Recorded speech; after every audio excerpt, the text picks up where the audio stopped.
दोस्तों board exam में एक एक नंबर बहुत कीमती होता है, चाहे पास होने के लिए, चाहे परसेंटेज बढ़ाने के लिए या फिर टॉपर बनने के लिए।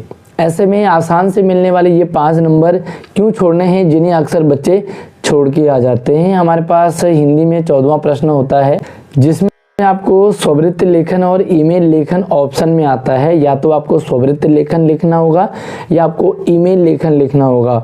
तो वीडियो में तो मैं आपको दोनों टॉपिक समझा रहा हूँ, लेकिन वीडियो के एंड में बताऊंगा कि आपके लिए कौन सा टॉपिक सही रहेगा जो आसान होता है और पूरे मार्क्स मिलते हैं। तो जल्दी से वीडियो को लाइक और अपने दोस्तों को भी शेयर कीजिएगा। चैनल पर पहली बार आए हो तो सब्सक्राइब जरूर कर लेना। आप मुझे व्हाट्सएप और इंस्टाग्राम पे भी संपर्क कर सकते हैं, नंबर आईडी वीडियो के डिस्क्रिप्शन में डाला हुआ है। सबसे पहले मैं प्रश्न आपके लिए पढ़ लेता हूँ। आप श्रेयांश या श्रेया हैं, ये प्रश्न पूछा गया है पहले भी। आपने पत्रकारिता में स्नातक की उपाधि प्राप्त की है। आपके शहर से प्रकाशित होने वाले दैनिक समाचार पत्र में पत्रकारिता के लिए कुछ पद रिक्त हैं। चाहे ये पत्रकारिता में पद रिक्त हों, चाहे आपकी हिंदी इंग्लिश के लिए मांगा जाए या किसी भी पोस्ट के लिए कोई पद रिक्त हो, सेम रहेगा, पैटर्न सेम रहता है। उस पद के लिए आवेदन करने हेतु 80 शब्दों में लगभग स्ववृत्त लेखन आपको तैयार करना है। या तो दूसरा ऑप्शन होता है कि आप अंजनी या अंजना हैं, आपके क्षेत्र में गंदा पानी फैला हुआ है, लोगों को बुखार हो रहा है, बीमारियां फैल रही है, क्षेत्र की स्वच्छता हेतु नगर निगम के स्वास्थ्य अधिकारी को 80 शब्दों में ईमेल लिखिए। या तो स्ववृत्त लेखन लिखेंगे या ईमेल लेखन लिखेंगे। तो आइए मैं सबसे पहले आपको बता देता हूँ कि जो स्ववृत्त लेखन है ना, वो उसमें आपको स्ववृत्त लेखन और ईमेल लेखन में क्या सही रहेगा। तो हमारे पास स्ववृत्त लेखन के 3 पार्ट है, ठीक है, 3 पार्ट है। पहला होता है व्यक्तिगत विवरण, यानी कि पर्सनल इन्फॉर्मेशन। अब इसमें तो याद करने की ज़रूरत नहीं होती ना। पर्सनल इन्फॉर्मेशन में आपको क्या लिखना होगा, आवेदक का नाम, जैसे आपने अपना नाम लिखना है, अपनी डेट ऑफ बर्थ, अपना address, mobile number, email ID, बस फादर नेम। तो ये सारी चीज़ें होती हैं और ये आपको याद करने की ज़रूरत नहीं होती। आपको अपना नाम पता है और भले आप अपना नाम ना लिखो, कुछ भी आप किसी का भी नाम लिख दो, फॉर्मेट पता होना चाहिए। तो व्यक्तिगत विवरण आपको देना है, ईजी रहेगा, आपको व्यक्तिगत विवरण समझ में आ जाएगा।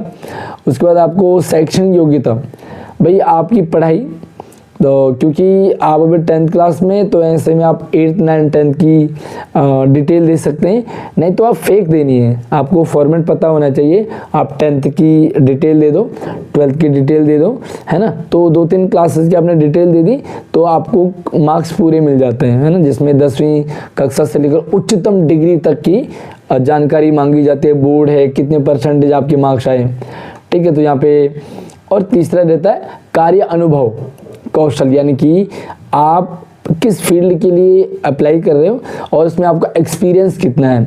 जैसे इसमें पिछले वर्ष पिछले कार्य अनुभव, कंप्यूटर का ज्ञान, भाषा का ज्ञान, अन्य योग्यता, कोई आपको प्राइज़ मिला हो, कोई शौक हो आपका, है ना, तो ये आप इसमें ऐड किया जाता है, ठीक है। अब हम इसे एक फॉर्मेट में देखेंगे। तो व्यक्तिगत जानकारी में आप क्या लिखेंगे, तो यहाँ पे देखो, जैसे कि नाम आपका अजीत कुमार है ना, नाम ले लिया। पिता का नाम रमेश कुमार, लिंग पुरुष या स्त्री जो भी है। पर्सनल डिटेल में आप जो दे सकते हैं, जैसे यहाँ पे डेट ऑफ बर्थ दे रखा है, राष्ट्रीयता, फ़ोन नंबर और ईमेल आईडी। अच्छा, फ़ोन नंबर, ईमेल आईडी, नाम, डेट ऑफ बर्थ, पापा का नाम, ये सारी चीज़ें बेसिक है, मतलब इनको देना ही होता है पर्सनल डिटेल में। उसके बाद आपको शैक्षणिक योग्यता आ गई।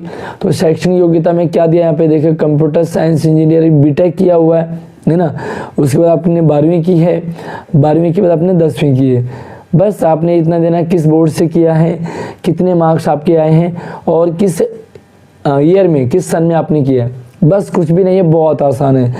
उसके बाद आपको कार्य अनुभव, एक्सपीरियंस कितना है, तो वरिष्ठ डेटा इंजीनियर 2018 से वर्तमान अभी तक आप काम कर रहे हैं, कुछ भी लिख दो, इसमें कोई दिक्कत नहीं, कोई पूछने वाला नहीं, आपको सिर्फ फॉर्मेट पता होना चाहिए। अच्छा, ईमेल लेखन, स्ववृत्त लेखन का मतलब होता है बायोडाटा। तो बायोडाटा, जैसे आप किसी जॉब इंटरव्यू के लिए जाते हैं तो पहले आप उनको अपना बायोडाटा भेज देते हैं। आपके बायोडाटा में सारी डिटेल रही होती है, तो उसके अकॉर्डिंग आपको इंटरव्यू के लिए बुलाया जाता है, ठीक है। तो ये इन फ्यूचर इंटरव्यू में भी आपको बहुत काम आएगा। वरिष्ठ डेटा इंजीनियर 2018 से अब तक Tech Labs private limited Bangalore में है, जूनियर डेटा इंजीनियर। ठीक है, तो ये इन्होंने अपनी एक्सपीरियंस आपको दे रखा है कि मतलब कितना इनको। अच्छा, कुछ सर्टिफिकेट अगर आपके पास है तो जैसे स्वर्ण पदक मिला है, कोई प्राइज़ आपको मिला है, किसी कंपटीशन में गए थे आप, तो वहाँ पे आपको अगर कुछ मिला है तो उसकी डिटेल आप यहाँ पे दे देंगे। बस इतना ही, और कुछ भी नहीं करना, आपको पूरे 5 नंबर आपको मिल जाते हैं। अच्छा, उसके बाद मैं आपको बताऊंगा कि ईमेल लेखन और स्ववृत्त लेखन में आपको कम टाइम किस में लगता है और किस में आपको फोकस करना चाहिए, किस तरह से। ईमेल लेखन देख लेते हैं। ईमेल लेखन का भी छोटा सा फॉर्मेट होता है। सबसे पहले प्रेषक यानी कि फ्रॉम, जो भेज रहा है, मेल भेजने वाले का पता कुछ भी लिख दो, abc@gmail.com या xyz@gmail.com, कुछ भी लिख दें आप। प्रेषित यानी कि टू, जिसको भेजना होगा, मेल प्राप्त करने वाला, और सीसी लिखा होता है, कार्बन कॉपी। ठीक है, सीसी यानी कि जब हम एक ही मेल को बहुत सारे लोगों को भेजते हैं सेम ईमेल, तो वहाँ पे हम सीसी कर देते हैं। ठीक है, कार्बन कॉपी। और बीसीसी होता है ब्लैंक कॉपी, है ना, तो ब्लैंक कार्बन कॉपी है। आप देखिए, सबसे पहले आप क्या होता है, ईमेल में 4 चीज़ें होती हैं। एक तो फ्रॉम, जो भेजने वाला है, फिर टू, जिसको भेजना है, फिर सीसी कार्बन कॉपी, और बीसीसी ब्लैंक कार्बन कॉपी। उसके बाद विषय लिखते हैं। अच्छा, ईमेल लेखन जो है एक पत्र लेखन की तरह है ना। पत्र लेखन में हम किसी समस्या के समाधान के लिए किसी विशेष ऑफिस वगैरह में पत्र लिखते हैं, सेम इलेक्ट्रॉनिक जरिए ईमेल भेजा जाता है। सेम चीज़ है, पत्र की तरह ईमेल है। तो विषय आप लिखेंगे कि यहाँ ईमेल का विषय संक्षेप में लिखा होता है, आप किस टॉपिक के लिए मेल कर रहे हैं। ठीक है, तो विषय में मेल आ जाएगा। जो भी आपके एग्जाम में पूछा जाएगा वो शॉर्ट में आप 4, 5, 6 शब्द यहाँ पे लिखेंगे, आपका क्लियर हो जाएगा। अभिवादन यानी कि जिसे आप भेज रहे हैं, थोड़ा सा आदर नमस्कार आप उनको करेंगे। जिसे ईमेल लिखा जा रहा है उसकी आदर स्वरूप लिखा जाने वाला शब्द, जैसे प्रिय, महोदय, आदरणीय, सम्माननीय। ठीक है, जो भी आप लिखेंगे उनके लिए यहाँ पे लिख देंगे। और उसके बाद मुख्य विषय वस्तु, मतलब क्या टॉपिक है आपका। मान लीजिए आपको किसी बैंक में आपको अपना एटीएम मंगवाना है, आपको चेकबुक मंगवाना है, डुप्लीकेट पासबुक चाहिए, कुछ भी आप बैंक में, तो आप यहाँ पे लिखेंगे चेकबुक मंगवाने हेतु, है ना, विषय में। और मुख्य विषय वस्तु क्या है कि जो आप लिखते हैं कि महोदय मेरा खाता आपके बैंक में है, मेरा खाता नंबर ये है, मेरा नाम ये है, मुझे जो है या एटीएम कार्ड की ज़रूरत पड़ रही है, या मुझे कुछ भी आप जो भी मंगवाना हो, पासबुक डुप्लीकेट चाहिए, आपको चेकबुक मंगवाना हो, तो आप लिख देंगे कि मुझे चेकबुक इशू कराने की कृपा कीजिएगा। ठीक है, उसके बाद यहाँ पे समापन होगा, कथन समापन, धन्यवाद, जैसे पत्र में लिखते हैं धन्यवाद वगैरह हो गया। और धन्यवाद के साथ साथ में अटैचमेंट, आप एक अटैचमेंट करते हैं, फाइल अटैच कर देते हैं, पीडीएफ इमेज या कोई फाइल वगैरह अटैच करना हो।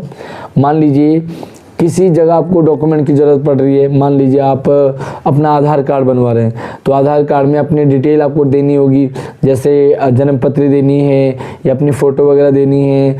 ठीक है, तो आपने फ़ाइल अटैच कर दी और वहाँ लिख देंगे कि मैंने संबंधित फ़ाइल नीचे अटैच कर दी है, तो फाइल अटैच हो जाएगी और वो आराम से इसे खोल लेंगे। देखिए, कमाल की चीज़ है कि बस इतना ही है। बहुत शॉर्ट तरीके से मैंने आपको स्ववृत्त लेखन बताया, बहुत शॉर्ट तरीके से मैंने आपको ईमेल लेखन बताया। अच्छा, मैं आपको एडवाइस करूं उससे पहले आप कमेंट में ज़रूर बताइएगा कि आपको स्ववृत्त लेखन ईजी लग रहा है या ईमेल लेखन। कमेंट में ज़रूर बताइएगा। अपना नाम, अपने स्कूल का नाम, आप कौन से स्टेट से हमारी वीडियो को देख रहे हैं, तो आप अपना ज़रूर डिटेल लिखें। आप मुझे व्हाट्सएप, इंस्टाग्राम पे भी संपर्क कर सकते हैं। अब मैं आपको बताता हूँ कि इजी क्या रहेगा। देखिए, जो ईमेल स्ववृत्त लेखन है वो थोड़ा सा लंबा हो जाता है। ठीक है, उसमें पर्सनल डिटेल हो गई, आपकी क्वालिफिकेशन हो गई, शैक्षिक योग्यता, और इसमें आपकी विशेष जो आपके पास है, इसमें आपको 3 चीज़ें आ गई। लेकिन जो ईमेल लेखन है वो एक पत्र लेखन की तरह है। जैसे पत्र लेखन लिखते हैं वैसे ही ईमेल लेखन है। सिर्फ क्या है कि इसमें ईमेल आईडी का प्रयोग किया जाता है, भेजने वाला भी और प्राप्त करने वाला भी।